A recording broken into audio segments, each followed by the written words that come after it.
ICSE class 10th के हिंदी के paper को आसान रखने के जो प्रयास हुए हैं उनमें इंपॉर्टेंट पॉइंट्स को मैं बता देना चाहता हूं। 80 मार्क्स के इस पेपर में 2024-25 सेशन के लिए जो क्वेश्चंस को लैंग्वेज और टेस्ट के रूप में 40-40 मार्क्स में डिवाइड किए गए हैं, उसमें कहा गया है कि अनसीन पैसेज समकालीन विषयों पर ही रहेंगे, इससे अलग नहीं। इसका मतलब यह हो गया कि जो आपको कॉम्प्रिहेंशन या अनसीन पैसेज मिलेगा, इसमें अभी के समय में चल रहे कोई भी विषय वस्तु का रिलेशन रहेगा। मान लिया जाए कि महाकुंभ हो गया, या फिर बर्फबारी हो गई, या पर्यावरण प्रदूषण हो गया, या फिर न्यूक्लियर जो युद्ध है इनको लेकर, नाभिकीय युद्ध को लेकर है, तो इस पर सब्जेक्ट पर रहने की पूरी तरह से उम्मीद बताई गई है।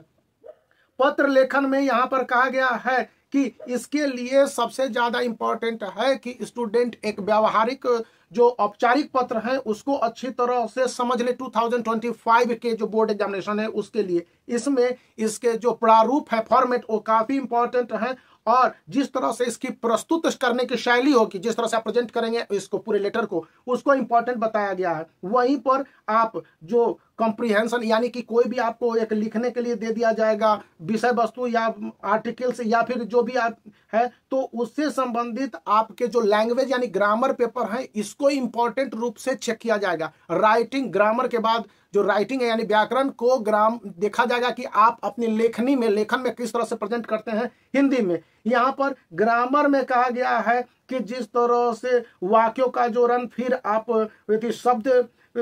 शब्द और उसके अर्थ, और इसके साथ वाक्य विन्यास है, और सेंटेंस का जिस तरह से फॉर्मेशन है, इन तमाम चीजों को ध्यान में रखा जाएगा। अब प्रेस्क्राइब्ड जो 40 मार्क्स के क्वेश्चंस में होंगे, इनमें से क्लास 10th आईसीएसई बोर्ड के लिए 2025 में सरस हिंदी व्याकरण के अलावे जो शॉर्ट स्टोरी है, शॉर्ट स्टोरी में बात अठन्नी की सुदर्शन का इसे इंपॉर्टेंट बताया जा रहा है। इस बार काकी को जो शरण गुप्ता जी की है इसे उतना इंपॉर्टेंट नहीं दिया गया है, लेकिन महायज्ञ का पुरस्कार यशपाल इसे भी, और नेताजी का चश्मा जिसको कि स्वयं प्रकाश ने लिखा है, इसको आप एक बार देख लेंगे। बड़े घर की बेटी प्रेमचंद को थोड़ा सा इस बार कहा गया है कि आप इसको नजरअंदाज कर ले, लेकिन अपना अपना भाग जैनेन्द्र कुमार का, और यहाँ पर बताया गया है कि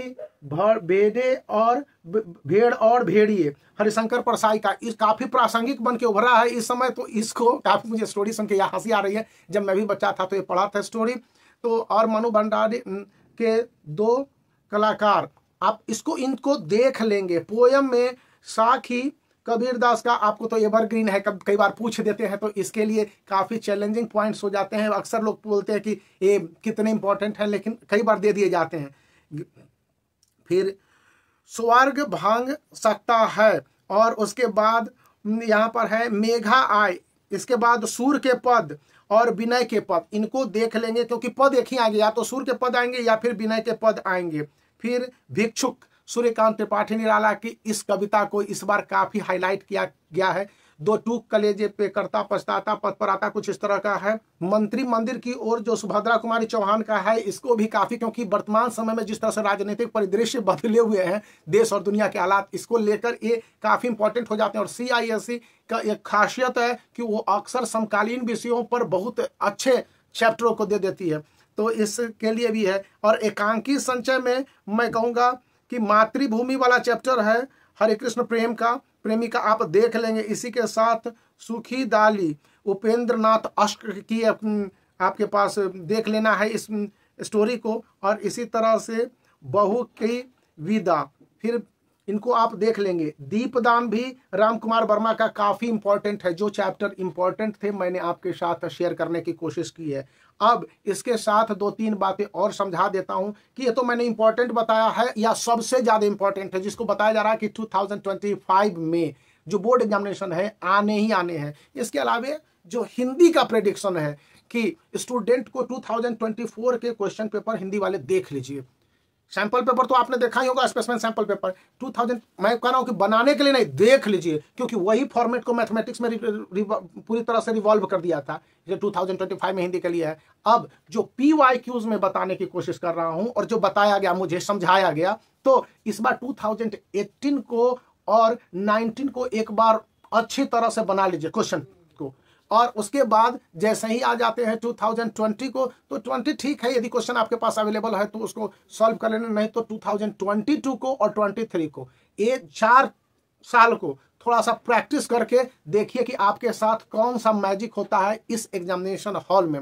और जिस तरह से व्याकरण की बात की गई है, इस बार वस्तुनिष्ठ व्याकरण को ज्यादा इंपॉर्टेंट दिया गया। वस्तुनिष्ठ करने का मतलब है कि जो टॉपिक है या फिर उससे संबंधित क्वेश्चन पूछे जाने हैं 100% गारंटीड। और ये बातें इसलिए भी कही जा रही है कि जिस तरह से इंग्लिश लैंग्वेज का पेपर था और इंग्लिश लिटरेचर का पेपर था, इससे ये पता चल रहा है कि किस तरह से स्टूडेंट को अब पूछे जाने हैं हिंदी में, और हिंदी में बहुत सारी अटकल पेचियां नहीं होती हैं। यहाँ पर एक और बात जो मैं बता देना आपको चाहूंगा कि स्टूडेंट है जब क्वेश्चन पेपर को सॉल्व कर रहे हो तो वर्तनी दोष मतलब कि स्पेलिंग मिस्टेक्स नहीं करें, सेंटेंस को छोटे छोटे ही रखें, अपने छोटे छोटे और सरल वाक्यों में रखिए।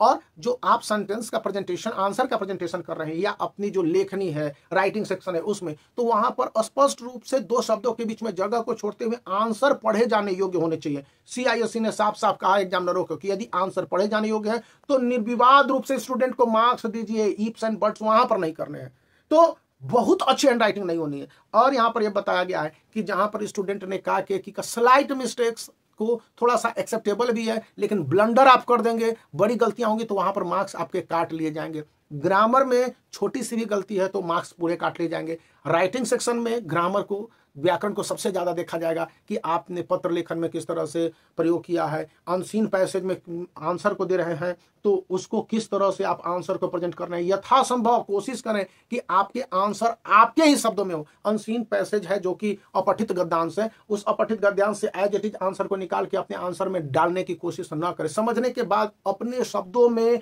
कुछ भी घुमा के, जोड़ के, घटा के लिखें और अपनी समझ को प्रस्तुत करने की कोशिश करें। इस बार समझ पर आधारित क्वेश्चंस को ज्यादा वरीयता दी जा रही है, तो उन तमाम बातों को समझिए। और जब आपके आंसर्स के प्रेजेंटेशन बेहतर हो जाते हैं तो दैट इज गुड। लेकिन यहाँ पर एक जो छोटी सी बात है कि स्टूडेंट है ज्यादा लाल, काला, पीला, हरा करने की कोशिश नहीं करें। 3 घंटे का पेपर तो है, लेकिन स्टूडेंट आप एक ब्लू पेन को यूज कीजिए, एक ब्लैक पेन मैक्सिमम हो गया, या पेंसिल और स्केल रखिए और आंसर को हाईलाइट कीजिए। हाईलाइट करने का मतलब है हिंदी में जब भी आप आंसर लिख रहे हो तो उसमें जो इंपॉर्टेंट पॉइंट हो उसको अंडरलाइन करने की जो प्रवृत्ति है ना, इसको रखें, क्योंकि यह बहुत काम के हैं। ICSE क्लास 10 के हिंदी के पेपर में काम आएगा, क्योंकि बहुत लंबे चौड़े को पढ़ाई करने के अलावा जो एग्जामिनर है वो देखते हैं कि मेन पॉइंट स्टूडेंट ने लिखा है कि नहीं लिखा। तो पत्र लेखन में भी काम आएगा और अपठित गद्यांश में भी, और आपके जो बाकी के आंसर है लिटरेचर से, एकांकी संचय में से है, तो वो आपको काफी मायने रखता है। तो इन बातों के साथ वीडियो को लाइक कर सकते हैं, चैनल को शेयर कर सकते हैं, सब्सक्राइब करें।